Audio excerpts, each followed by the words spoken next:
Que a graça e a paz de nosso Senhor Jesus Cristo seja sobre a sua vida. Mais uma vez aqui estamos para compartilhar com você subsídios da Escola Bíblica Dominical do próximo domingo, quando nós vamos estudar o propósito do fruto do Espírito. Quero pedir a você para continuar visualizando os nossos vídeos do nosso canal Moldado. Também subscreva, não se esqueça de subscrever no nosso canal. Também visite o nosso site moldado.com, estudos e mensagens. Lá você tem não só os vídeos e as mensagens que nós ensinamos ou que pregamos, mas também temos ali por escrito todas as mensagens, os detalhes e os pontos para que você estude e assim enriqueça mais a sua vida espiritual, em nome de Jesus. O fruto do Espírito está agrupados em três classes, podemos dizer. São três grupos das virtudes do fruto do Espírito. Amor, gozo e paz, que está relacionado com a nossa vida, com a nossa atitude diante de Deus.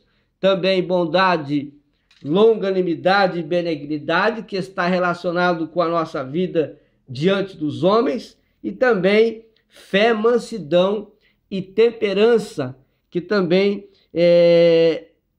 são virtudes que expressam os nossos princípios, o nosso comportamento diante da sociedade, ou seja, a nossa conduta cristã diante da sociedade. Então vamos começar pelo amor, né? O amor. Romanos capítulo 13, versículo de número 8, Paulo escreveu dizendo aos romanos: a ninguém devais coisa alguma a não ser o amor com que vos ameis uns aos outros. O amor é uma dívida que nós não conseguimos pagar, mas é possível que nós nos esforcemos e amemos o máximo, porque amar é uma atitude, amor é um sentimento. O amor é o sentimento, o amar é a atitude do amor. Há muitas pessoas que têm amor, mas não têm a atitude de amar o seu próximo ou de amar ninguém. Ninguém pode amar sem ter o amor, mas as pessoas têm o amor e não tomam a atitude de amar. Jesus Cristo disse: amai os vossos inimigos. Depois ele disse: amai-vos uns aos outros. Ele está dizendo amai, como ele disse, pregai, ide por todo mundo e pregai o evangelho. Ou seja, amar é uma atitude do amor. Deus, ele amou o mundo de tal maneira, ele fez o quê? Para provar o seu amor, ele tomou uma atitude. Ele amou o mundo e deu o seu Filho unigênito para morrer pelos pecadores. Jesus também tomou uma atitude de amar. Ele amou e deu a sua vida pelos pecadores. Nós também devemos tomar a atitude de amar. E o máximo que nós puder, devemos fazer para amar a todas aquelas pessoas que precisam do nosso amor, como nós também precisamos do amor de outros, assim devemos fazer, não é? Deus, ele é exemplo de amor. Por que ele é exemplo de amor? Porque ele deu o seu Filho. Jesus Cristo é exemplo de amor. Por que ele é exemplo de amor? Porque ele deu a sua vida por nós. E nós também devemos ser exemplo de amor. Nós, cristãos, que recebemos de Deus o seu amor, o amor de Deus foi derramado em nossos corações, nós devemos também tomar essa atitude e amar, né? Depois nós temos o gozo. O gozo é a alegria de viver, a alegria de viver. Os homens sem Deus, eles não desfrutam deste gozo, eles não desfrutam desta alegria que nós temos. os homens que não servem a Deus, que rejeitam a Cristo, que não aceitam o perdão do Senhor, que não querem a Deus, ou seja, os homens sem Deus não sentem a alegria que aqueles que têm Deus sentem. A alegria dos homens sem Deus, elas são momentâneas e passageiras, não é? A alegria de Deus, elas estão, a alegria que eles sentem, a alegria de Deus, não, a alegria que eles sentem é uma alegria que se passa. É alegria com piadas, alegria quando se embriagam, alegria quando vê um programa de humor, alegria quando acontece alguma coisa que seja do seu próprio interesse, mas aquela alegria, ela sempre vai se passando, é uma alegria momentânea e passageira. A alegria do cristão não, é uma alegria contínua, porque é um gozo, é uma alegria que vem de Deus, é uma alegria que vem do céu. Paulo disse: eu posso estar triste, o meu semblante pode estar triste, mas o meu interior está sempre alegre. O cristão passa por decepção, passa por perseguição, passa por problemas, passa por dificuldades, mas está sempre alegre. O seu interior está alegre, porque ele tem esperança e aguarda no Senhor, nosso Deus, a solução para o seu problema, para a sua dificuldade. Ele espera em Deus a solução dos seus problemas. Ele está sempre feliz, ele está sempre alegre. Os ventos estão fortes, né? O vento está forte, muito grande, as tempestades, ele não está suportando mais, mas no seu interior ele está feliz porque tem Jesus Cristo no seu coração. Nós então oferecemos a você esta alegria. Se você não tem esta alegria, receba a alegria de Jesus na sua vida. É maravilhoso ter essa alegria.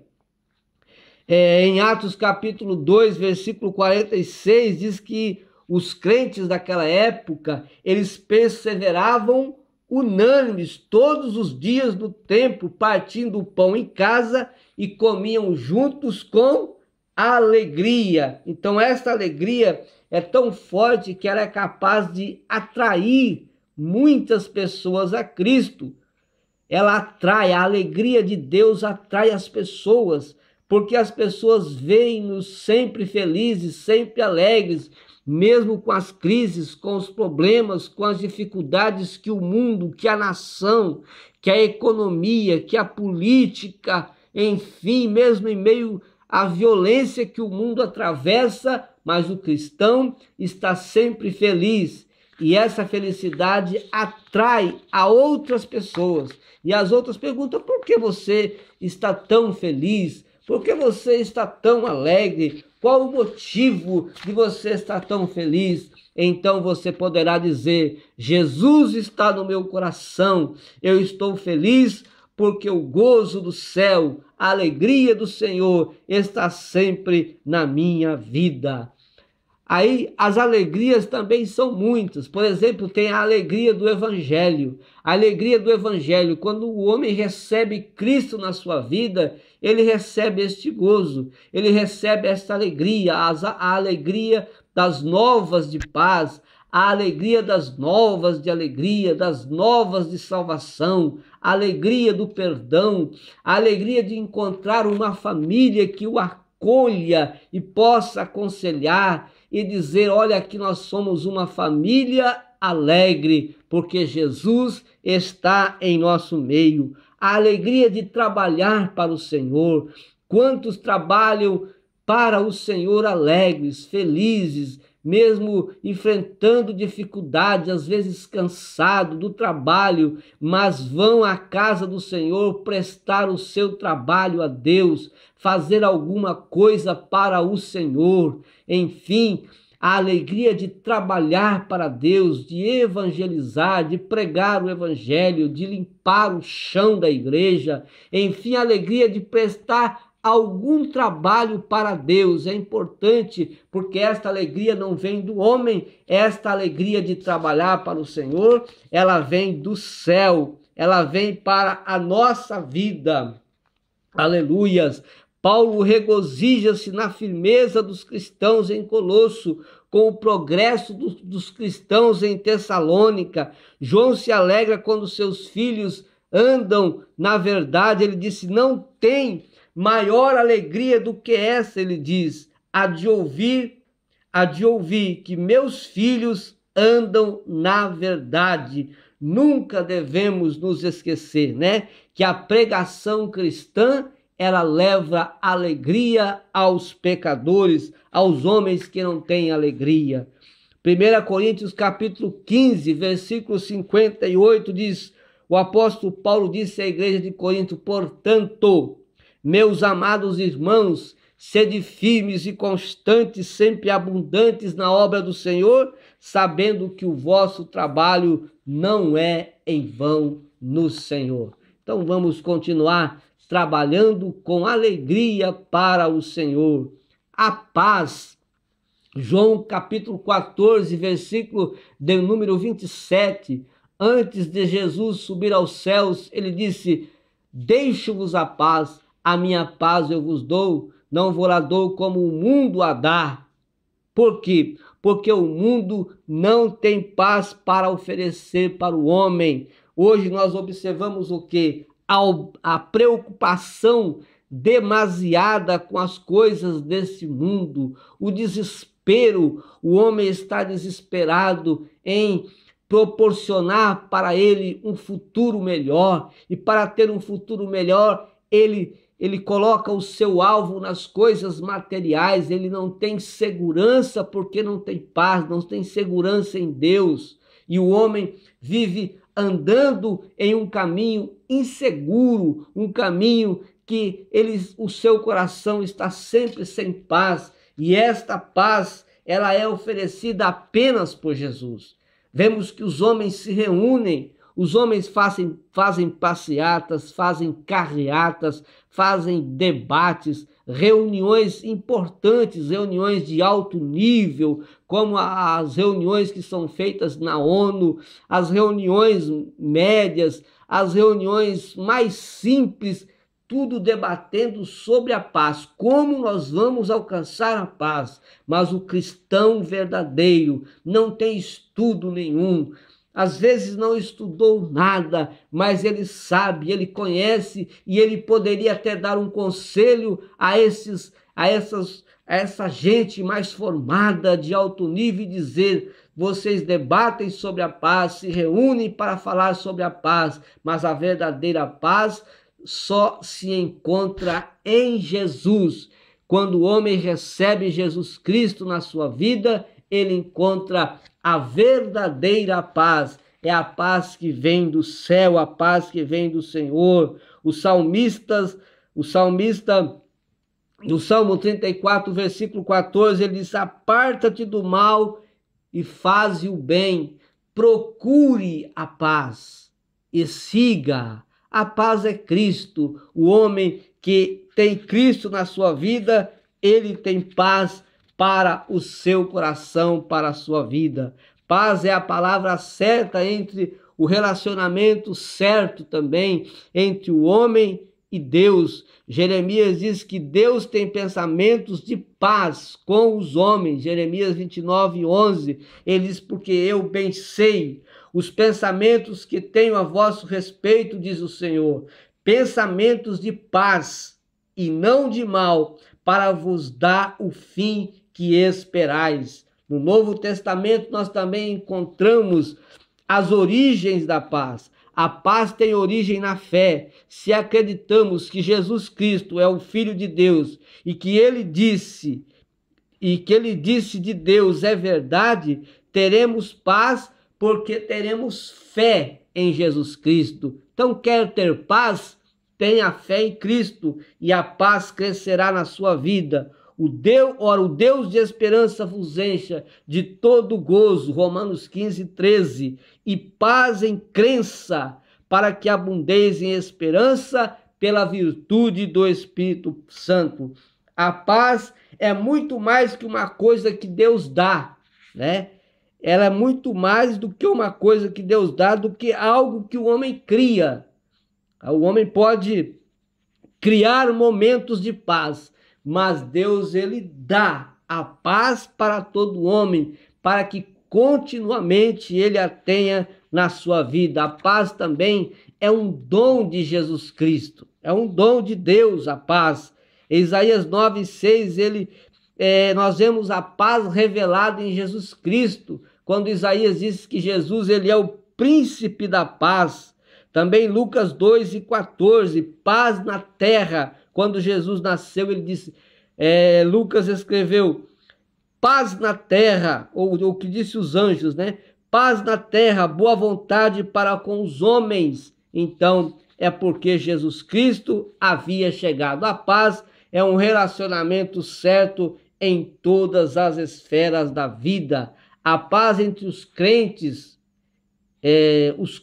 com os descrentes, claro. A paz de Jesus Cristo em nossa vida, ela deve influenciar as pessoas que ainda não têm Jesus, as pessoas que ainda não têm uma igreja. Então a paz que você tem, a paz que eu tenho, ela pode influenciar as outras pessoas, porque as outras pessoas se não tiver Cristo na vida, não tem a paz que você tem. Então, influencie as pessoas, sempre vivendo uma vida de paz, tendo paz com a sua família, tendo paz com os seus filhos, tendo paz na igreja onde você congrega, tendo paz no supermercado onde você compra, na loja onde você entra, enfim, no transporte em que você usa, enfim, tenha paz por onde você andar.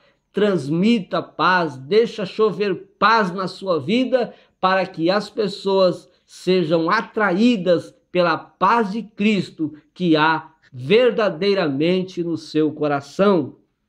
Paciência, capacidade de suportar contrariedades, incômodos, dificuldades com calma e tranquilidade. É a qualidade de quem não desiste facilmente, é persistência, é perseverança. Os problemas estão aumentando, as dificuldades estão crescendo, as provas, as lutas estão vindo com muita força na minha vida, mas você tem aí a virtude do fruto do Espírito, a paciência em meio a provas, em meio a lutas, em meio às adversidades, em meio às dificuldades que você está enfrentando, mas você tem o fruto do Espírito, você tem paciência. É a parte do fruto do Espírito que é requerida de todos os homens, que tenham paciência, principalmente nos dias em que nós vivemos, homens ansiosos, homens correndo atrás com tanta pressa, não tem tempo para servir a Deus, não tem tempo para adorar a Deus, não tem tempo nem para pegar um folhetinho que você vai oferecer. Eles não têm tempo para nada, para ler uma frase sobre Jesus, sobre Deus. Estão ansiosos em busca de uma vida material, em busca de uma economia mais recheada para a sua vida. Eles querem, através do dinheiro, garantir um futuro para eles, porque não têm paciência. O nosso futuro é Cristo, o nosso futuro e a nossa segurança é Jesus, e nós devemos esperar com paciência. A Bíblia diz, esperai com paciência no Senhor. Vamos esperar e aguardar com paciência.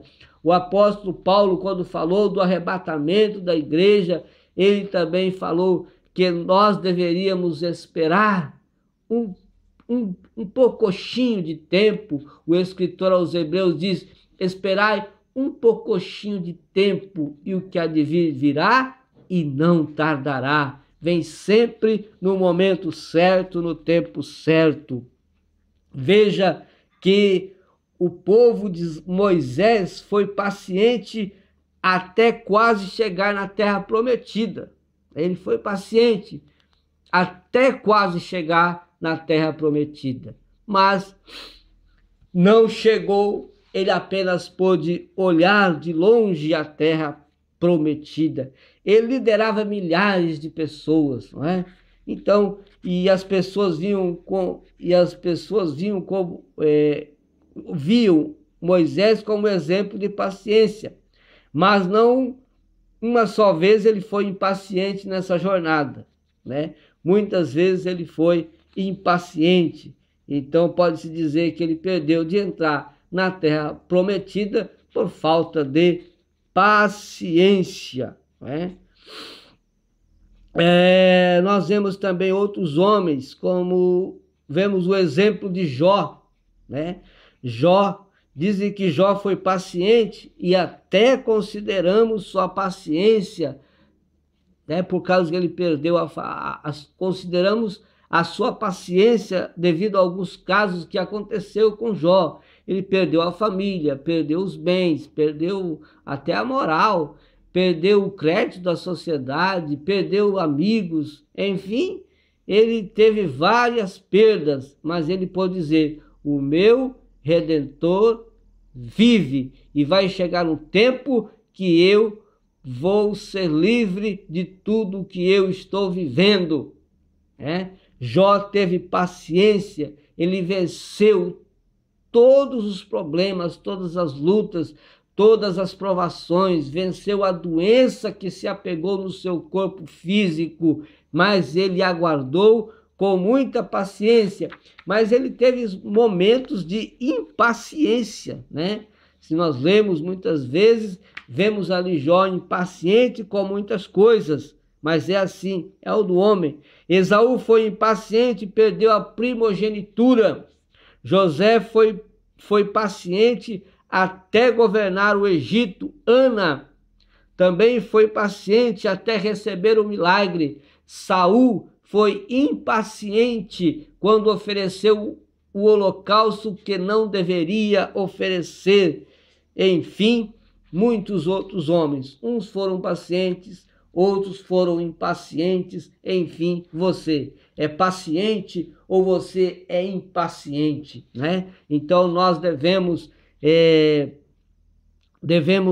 ter na nossa vida essa virtude, pedir para o Senhor: Senhor, eu preciso ser paciente nos momentos difíceis, nas horas de aflições, angústias, nas horas dos ventos fortes, Senhor. Eu preciso de paciência e aguardar, esperando no Senhor Jesus Cristo. Benignidade e bondade. Podemos dizer que há muitos que são benignos e outros são bons. Por que isso? A bondade ela é gerada pela benignidade, ela é expressada pela benignidade. Há muitas pessoas que são benignas, né? São benignas, são pessoas que são benignas, têm a benignidade dentro de si, mas como expressar essa benignidade? Fazendo bondade, né? Fazendo bondade é como o amor. Todos têm um amor, mas o amor só é visto quando ele toma a atitude de amar. As pessoas também são benignas, mas a sua benignidade vai ser expressada quando ele expressar a bondade. Então, o benigno é bom em todo tempo. Em todo tempo, o homem benigno vai ser bom. Mas as pessoas podem ser boas sem ser benignas, sem ativar, né, essa benignidade. As pessoas podem ser boas. Há pessoas que são boas no tempo da política, as pessoas que são boas, né, no tempo, qualquer evento, num tempo de eventos, numa data comemorativa, enfim, as pessoas que são boas ajudando associações, de vez em quando, ajudando um ou outro, elas são boas, mas não são benignas, porque os benignos, eles são bons em todo tempo. Não espera um momento, não espera uma data comemorativa, não espera um tempo, não, todos os dias a benignidade bate com força no seu coração e ele é benigno com as pessoas. Temos aqui alguns exemplos de benignidade, né? Alguns exemplos de benignidade. Jó, né? Não foi apenas paciente, mas foi um exemplo significativo de benignidade. Foi um homem sempre bom. Davi também foi um homem benigno, expressou sempre a bondade para com Saul, até assumir o trono de Israel. Estevão foi benigno até ser apedrejado e morto, mas ele foi um homem benigno, né? Então, nós temos também fidelidade, ou a fidelidade pode não estar ali no grupo em que nós falamos, mas também é uma virtude do fruto do Espírito. A fidelidade também ela é chamada de fé em alguns lugares, mas aqui nós vamos detalhar tanto a fidelidade quanto a fé. A fidelidade é um mistério oculto no interior de cada pessoa. Por exemplo, Abraão foi fiel porque ouviu uma ordem de Deus. Ele ouviu a ordem de Deus e foi fiel àquela voz, crendo que era o Deus Todo-Poderoso, Criador dos céus e da terra, e Deus o abençoou grandiosamente, tanto que hoje ele é chamado o pai da fé. Jó recebeu do próprio Deus o testemunho de Deus. Qual foi o testemunho? Deus deu 2 testemunhos de Jó. Jó 1:8 e Jó 2:3. E ele diz, ele vai dizer para Satanás: reparou em meu servo Jó, não há ninguém na terra como ele é irrepreensível, ele é íntegro, ele é homem que teme a Deus, ele é um homem que evita o mal.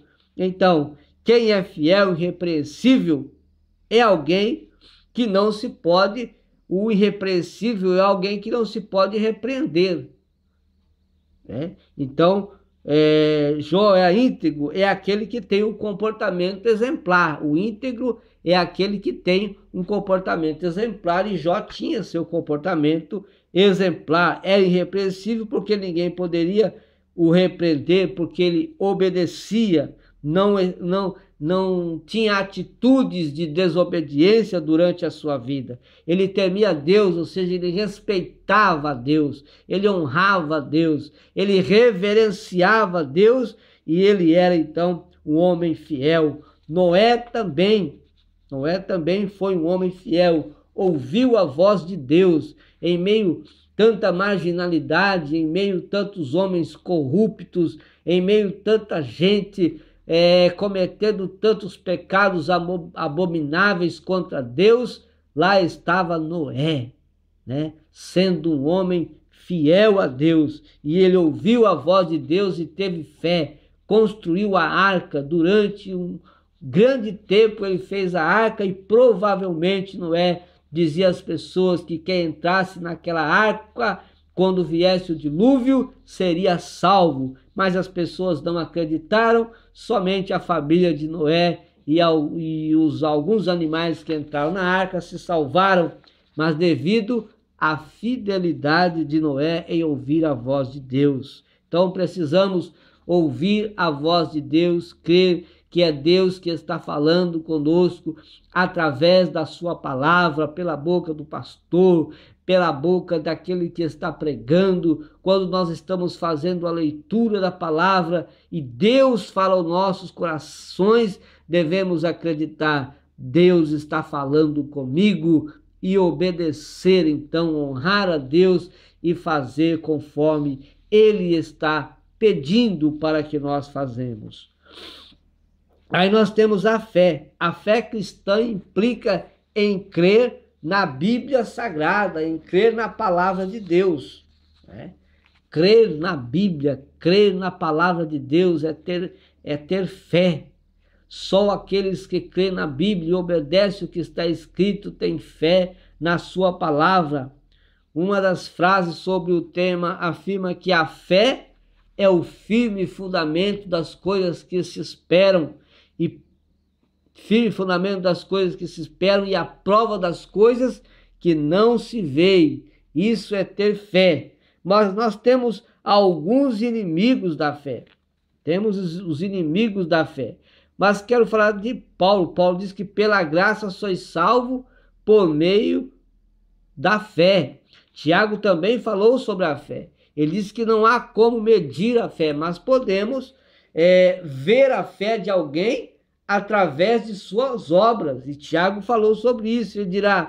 Ele vai dizer em Tiago capítulo 2, versículo 18: mas dirá alguém, tu tens a fé e eu tenho as obras. Ele diz, mostra-me a tua fé sem as tuas obras e eu te mostrarei a minha fé pelas minhas obras. Então nós temos aqui os inimigos da fé. Sabemos que existem os inimigos da fé e alguns deles são, por exemplo, incredulidade é inimigo da fé. As pessoas vêem Deus operando, Deus fazendo maravilhas, Deus curando, Deus abençoando um e outro, fazendo milagre na vida de um e outro, transformando as vidas de um e de outro, mas eles não creem que é Deus que está fazendo aquilo. Ele é um incrédulo. Também as dúvidas, as pessoas que têm dúvidas, será que é Deus? Será que é Jesus? Será que é o Espírito Santo? Será que é isso mesmo? E ele vive só no será, cheio de dúvidas, e por isso a sua fé fica morta, porque ele tem dúvidas. O medo, a pessoa tem medo, e o medo ele é inimigo da fé, porque ele não deixa que a pessoa creia, ele sempre vai ter medo de se arriscar ou agir por fé. Ele vai ter medo, e o medo não deixa que a pessoa expresse a sua fé em Deus. Então, quem tem medo, não há como produzir atitudes de fé, boas obras de fé, trabalhar com fé, fazer com fé, ir para a igreja com fé, orar com fé, adorar com fé, enfim, a fé deve fazer parte da vida daquele que tem na sua vida a virtude, esta virtude tão gloriosa do Espírito chamada fé. O medo atrapalha. Desânimo. Quantas pessoas desanimadas? E o desânimo também é um inimigo da fé. Quando a pessoa está desanimada, significa que a pessoa está com pouca fé.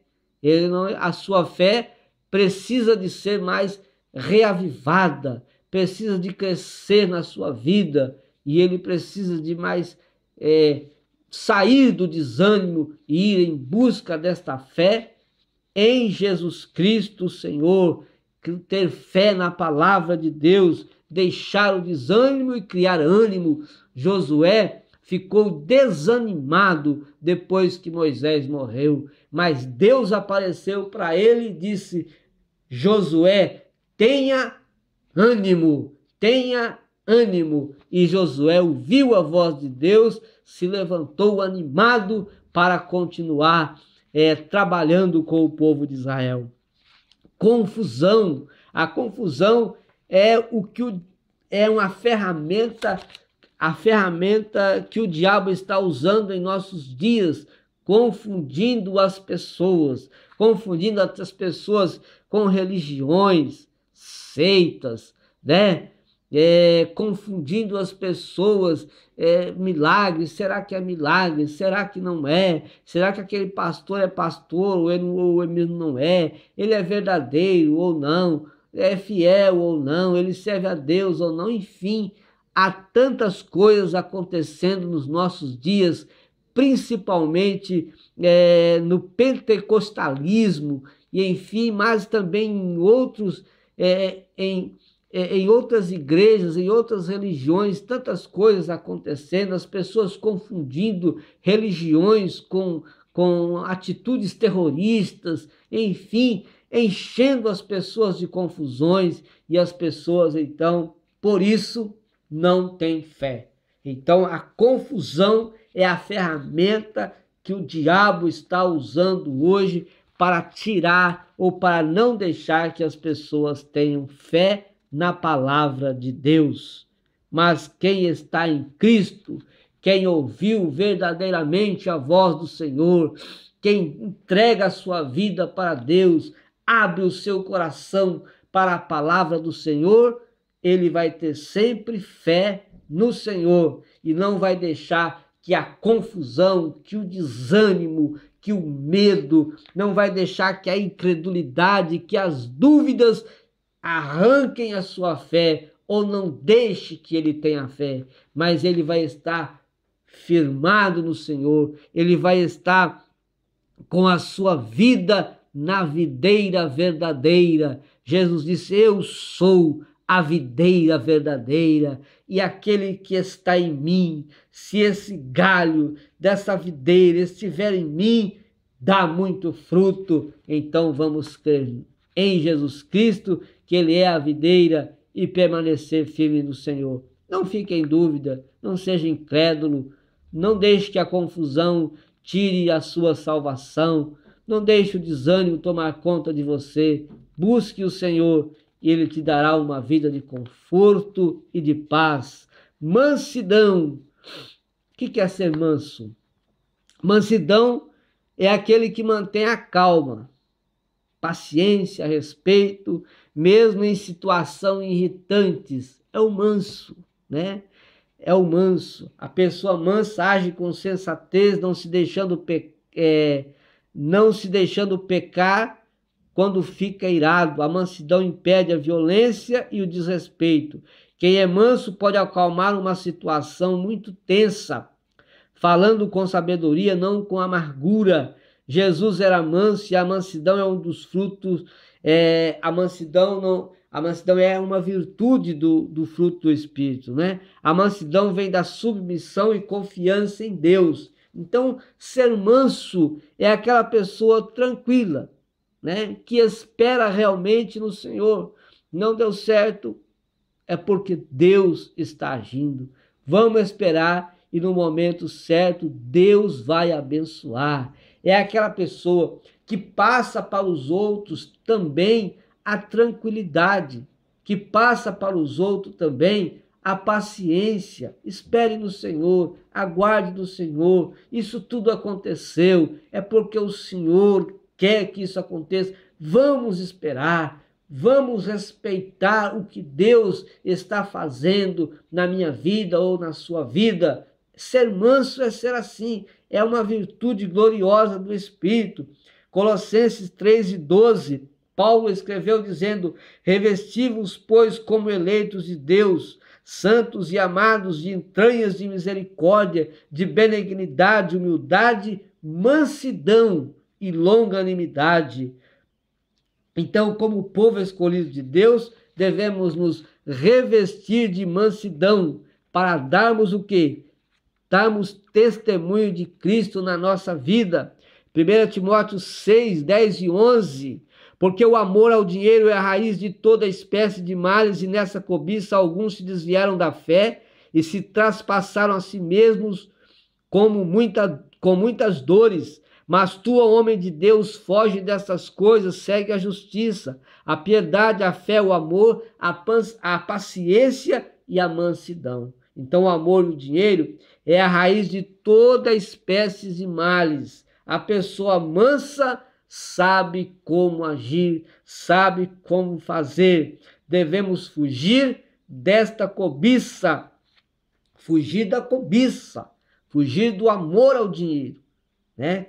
E devemos fugir, porque para não deixar que o dinheiro substitua Deus na nossa vida. Há muitas pessoas que às vezes vamos evangelizar, eu já encontrei pessoas aqui que dizem: o meu Deus é o dinheiro, né? Então, mas a pessoa mansa, ela sabe como agir. 1 de Pedro 3,15, antes santificai ao Senhor, Deus em vossos corações, e estáis sempre preparados para responder com mansidão e temor a qualquer que vos pedir a razão da esperança que há em vós. Então, com mansidão. Chegou o momento de você falar da palavra de Deus, fale com mansidão. Fale mansamente a palavra do Senhor e as pessoas vão aceitar, porque você está falando conforme o que o Senhor quer que você diga. Temperança. Temperança significa ter moderação, ter equilíbrio em suas atitudes, né? Temperança é o substantivo feminino que nomeia a qualidade ou virtude que atua com prudência, sem práticas de exageros. É a pessoa temperada, que não exagera nem para o mais, nem para o menos, mas ela sempre é uma pessoa equilibrada, né? Em contraste com as obras da carne, o fruto do Espírito prepara o cristão para viver uma vida honrada diante de Deus e da sociedade. E para viver uma vida assim é necessário ser temperado. Quantas pessoas que dizem assim das pessoas que não são temperadas, né?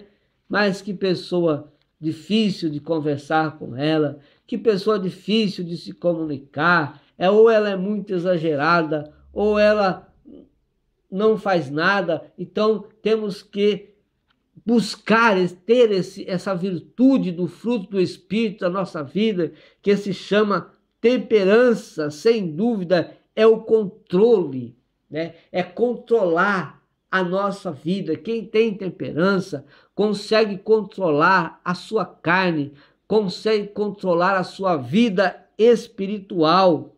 Veja que a pessoa temperada é aquela que tem autocontrole, que procura evitar extremos. Então essa virtude, ela é uma virtude essencial, é uma qualidade que não deve faltar na vida do cristão. É uma virtude do Espírito que deve estar na vida dele, né? E nós encontramos também a temperança em 3 passagens bíblicas apenas: Gálatas 5:22, Atos 24:25, 2 de Pedro 1:6. A principal ideia de temperança é força, poder ou domínio sobre o seu ego. Quando a pessoa tem temperança, ele consegue dominar o seu ego, dominar o seu eu, dominar a sua carne, enfim, ele consegue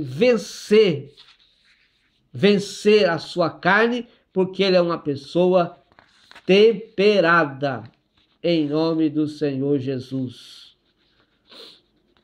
Em nome de Jesus. Se alguém não tropeça em palavra, o tal é perfeito e poderoso para também refrear todo o corpo. Então nós temos aqui algumas 3 áreas da nossa vida que devemos controlar com mais prudência. Então a língua, né? Que nós devemos ter o controle da língua, é importante. Se alguém não tropeça em palavra, o tal é perfeito e poderoso para também refrear o seu corpo. Ou seja, quando você consegue dominar, refrear a sua língua, você consegue também dominar e refrear a sua vida para não agir pecaminosamente contra Deus. Então, outra coisa também é moderação nos hábitos. Paulo fala da importância de honrarmos o corpo. E ele diz que porque todos tropeçamos em muitas coisas. Então, cuidado, hábitos, moderar os seus hábitos diários. É preciso moderar, é preciso que os seus hábitos sejam moderados, sejam temperados, sejam equilibrados. Cuidado com os exageros naquilo que você faz, cuidado aquilo que você também não faz. Então é preciso ter equilíbrio. Equilíbrio não.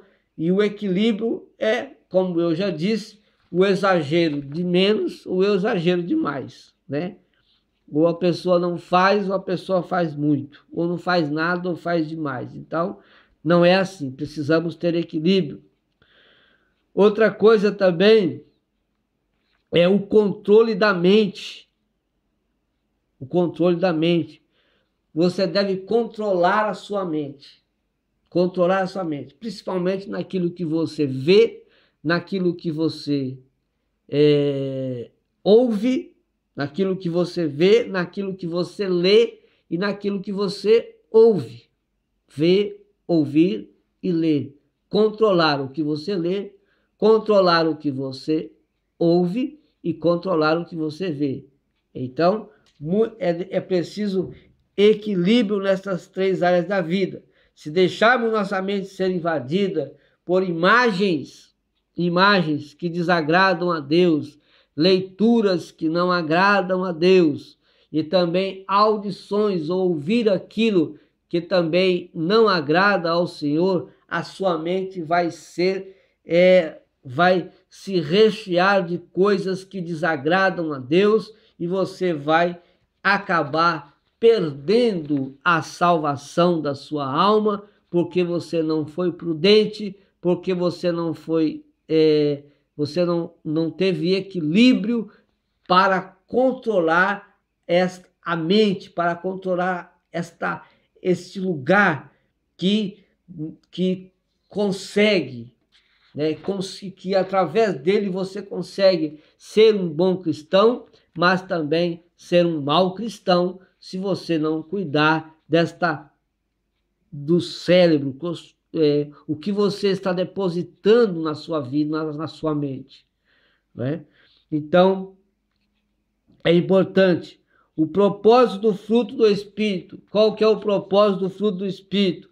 A vida controlada pelo Espírito. Então, o propósito do fruto do Espírito, de tudo que nós falamos aqui em detalhes, o propósito é a vida controlada pelo Espírito. Se a sua vida tiver o controle do Espírito Santo, glórias a Deus, né? Então, porque o fruto do Espírito quer fazer isso, quer controlar a sua vida, quer que você seja cheio do Espírito Santo. Também o outro propósito do fruto do Espírito é um viver santo e verdadeiro. Também viver uma vida de comunhão, viver um viver santo. O fruto do Espírito, o propósito dele é que você tenha um viver santo, um viver separado do pecado, um viver equilibrado, um viver para Deus sem dúvidas, um viver para Deus sem confusão, um viver para Deus com amor, com alegria, um viver para Deus com paciência, aguardando no Senhor, um viver para Deus cheio de paz, cheio de amor. Então, um viver santo, um viver, ele também, o fruto do Espírito, que é a comunhão, que você tenha comunhão com os irmãos, comunhão com a igreja, comunhão com Deus, comunhão com as pessoas, mesmo que os seus inimigos não tenham comunhão com você, mas você tem comunhão com ele, mesmo que eles não te amem, mas você sempre vai tomar atitudes de amor para com o seu inimigo. Jesus disse: amai vossos inimigos. Então, o fruto do Espírito, que era a comunhão, o propósito dele é que você tenha comunhão com todos, se possível for, né? O fruto do Espírito evidencia o caráter de Cristo em nós, e o propósito dele, para que ele evidencie esse caráter de Cristo na nossa vida. Por exemplo, o caráter de Cristo é evidenciado em nossa vida por nossas ações, né? Por nossas ações. Então, que tipo de ação você está fazendo? Que tipo de atitude você está tomando? Que obras você está fazendo para que o caráter de Cristo evidencie na sua vida? Para que isso aconteça, é necessário que o fruto do Espírito, o fruto do Espírito seja evidenciado nas obras que você faz, nas atitudes que você toma, aquilo que você fala e assim como você age. Caráter gerado pelo Espírito Santo, a nossa vida transformada.